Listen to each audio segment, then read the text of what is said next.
Je lis Genèse chapitre 1, le verset 1 à 9, au nom de Jésus-Christ. La Bible dit ceci, verset 1. Au commencement, Dieu, il créa quoi? Les cieux. Au commencement, Dieu créa les cieux. Bon, quand il créait les cieux, lui-même il était où? Parce que la Bible déclare notre Père qui est? Il est aux cieux. Le ciel est son trône, n'est-ce pas? Comme disent les Écritures. Bon, ok. Au commencement, Dieu créa les cieux. Lui-même il habite les cieux et il créa les cieux. Quand il créait les cieux, il était où? Alléluia. Cette question a donné plusieurs réponses à beaucoup de gens, à beaucoup de serviteurs de Dieu.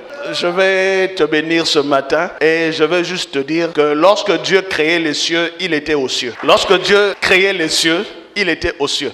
Parce que dans la langue française et dans d'autres langues, il y a ce qu'on appelle les homonymes. Dans les homonymes, il y a ce qu'on appelle les homophores et les homographes, c'est-à-dire des mots qui s'écrivent de la même manière, mais qui n'ont pas le même sens, la même signification. Ainsi, dans la Bible, il y a le mot ciel ou le mot cieux qui a plusieurs significations. Alors, si on ne comprend pas toutes ces significations, on risque de créer des doctrines qui ne tiennent pas. Dieu était aux cieux quand il créait les cieux. Pourquoi? Parce que dans la Bible, le mot ciel ou le mot cieux au pluriel a pour sens d'abord l'habitation invisible et inaccessible de Dieu. On appelle ça cieux. On appelle ça même en hébreu cieux des cieux, c'est-à-dire le ciel inaccessible, les cieux des cieux. En hébreu on appelle ça le shmei hashamayim, c'est-à-dire isika oyo nzambe afanda kamota kokomate. Bible bengango pe les cieux et bengango pe le ciel. Notre Père qui est aux cieux. Le cieux dont il est question oyo habitation ya nzambe,